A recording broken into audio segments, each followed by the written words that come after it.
भगवान ने कहा था, जिनको मैं दिव्य बुद्धि देता हूँ, जिनको मैं दिव्य दृष्टि देता हूँ, वही मुझे जान पाते हैं, वही मुझे देख पाते हैं।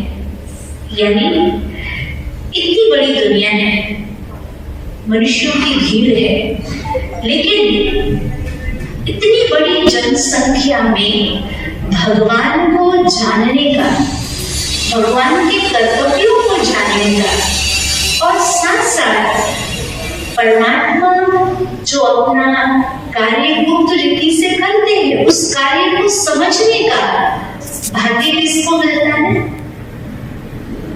परमात्मा के कथन अनुसार भाग्य किसको मिलता है?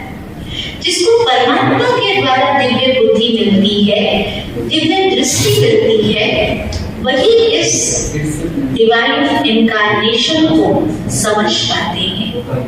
इसलिए ये जो शिव जयंती महोत्सव है, जिसमें हम एक लेटर ऐड करते हैं, 89वां शिव जयंती महोत्सव। एक तो इस संस्था को स्थापित हुए 89 वर्ष हो गए, 89 इयर्स हो गए हैं इस संस्था को अपना कार्य करते हुए। 1936 में सिंध प्रांत हैदराबाद से ये संस्था शुरू हुई ओम मंडली के नाम से। 1950 में इसका स्थानांतरण हुआ माउंट आबू राजस्थान में, और आज पूरे विश्व के 140 से भी अधिक देशों में ये संस्था अपने 5000 रजिस्टर्ड सेवा केंद्र और लगभग कई ऐसे छोटे छोटे केंद्र हैं जिनकी संख्या और 6-7 हजार से ज्यादा है, जिसके माध्यम से ये ईश्वरीय विश्वविद्यालय पूरे विश्व में अपना कार्य कर रहा है। आप एक बेगूसराय जिला की देखिए तो आप देखेंगे कि इस जिले में, बेगूसराय में ये हेडक्वार्टर है, तेगड़ा में, बलिया में, बकरी में, मझौल में, बरौनी में, सब जगह हमारे सेवा केंद्र हैं जहाँ बहनें रह रही हैं और वहाँ के लोगों को ज्ञान और गुण से लाभान्वित कर रहे हैं। और हम फिर गाँव की बात करें तो छोटे छोटे गाँवों में भी छोटे छोटे संगठनों के माध्यम से ये ईश्वरीय विश्वविद्यालय अनेक प्रकार के कार्य कर रहा है, चाहे वो कार्य मेडिकल विंग का हो, चाहे वो कार्य कृषि विभाग का हो, चाहे वो कार्य युवा प्रभाग का हो, या वो कार्य अभियंता प्रभाग का हो। मानव समाज के हर तबके के लोगों तक पहुंच करके उनके अंदर आध्यात्मिक ज्ञान का सृजन और साथ साथ उनके अंदर चारित्रिक और नैतिक मूल्यों के उत्थान का कार्य ये ईश्वरीय विश्वविद्यालय कर रहा है।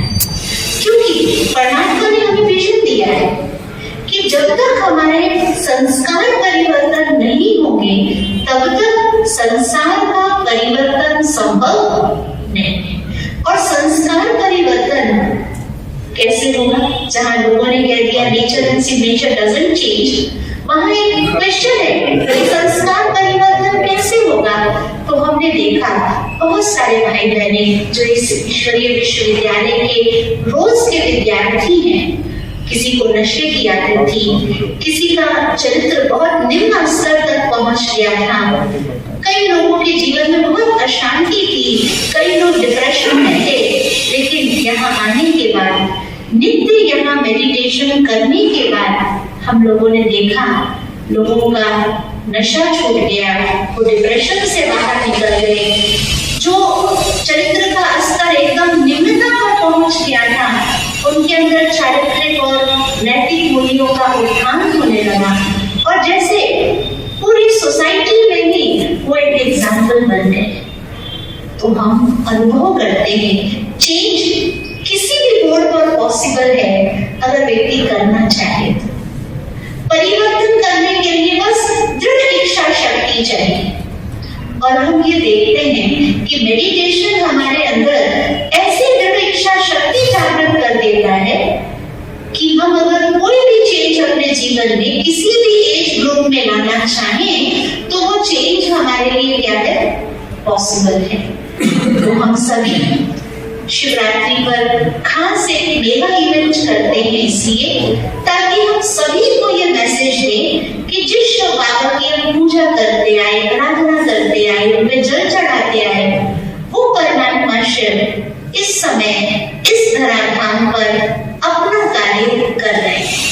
और उस शिव बाबा का ये मैसेज है कि अभी तक तो हमने बाबा के ऊपर जल चढ़ाया, लेकिन अब जरूरत है खुद के ऊपर भी हम ज्ञान का जल डालें, तभी हमारी इम्प्योरिटी समाप्त होगी और हमारे अंदर प्योर थॉट्स, प्योर फीलिंग्स और साथ साथ हमारे कर्मों में भी प्योरिटी जागृत हो। शिव के साथ जो जुड़ा रात्रि शब्द है वो कोई 24 घंटे में होने वाले दिन और रात का सूचक नहीं, बल्कि शिव के साथ जो रात्रि शब्द जुड़ा है वो कलयुग की घनघोर रात्रि का सूचक है।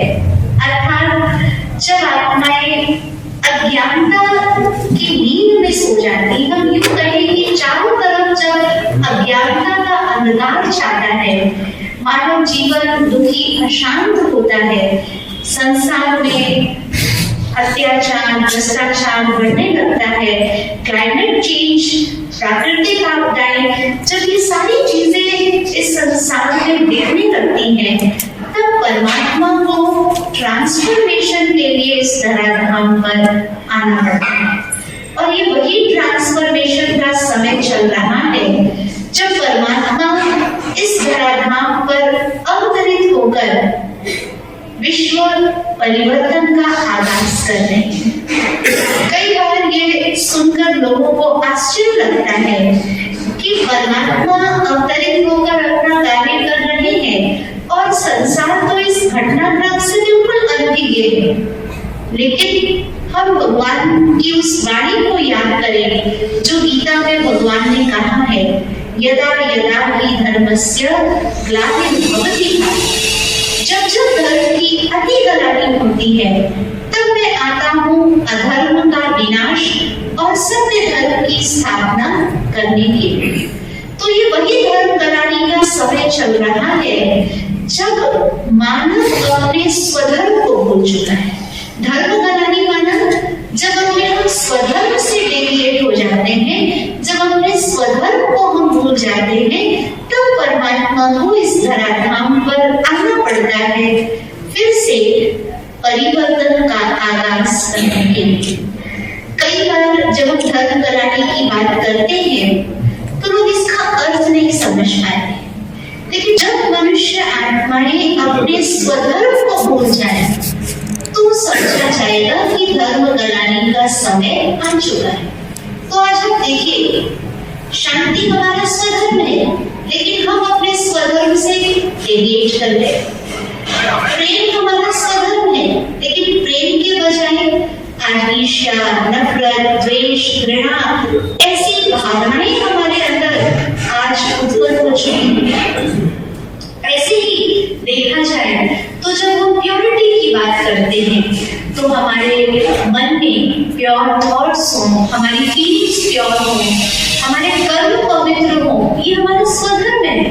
लेकिन आज क्या देखा जा रहा है कि सिचुएशन अनुसार हमारे संकल्प भी बदल जाते हैं, हमारी भावनाएं भी चेंज हो जाती हैं और हमारे कर्म भी चेंज हो जाते हैं। ये सब हम जीवन में फील करते हैं कि जो लोग हमारे अनुसार चलते हैं उनके लिए हमारे संकल्प श्रेष्ठ रहते हैं, प्योर रहते हैं। लेकिन अगर चीजें हमारे अनुकूल ना हो तो हमारे अंदर कहीं ना कहीं थॉट्स में नेगेटिविटी आ जाती है, फीलिंग्स में इम्प्योरिटी आ जाती है और कर्म भी कहीं ना कहीं हमारा डेविएट हो जाता है। तो इसलिए हम सबको इस समय को इस रूप में स्वीकारना होगा कि वही धर्म बनाने का समय है जिस समय के लिए भगवान ने ये वायदा किया था कि वो इस धराधाम पर आएंगे।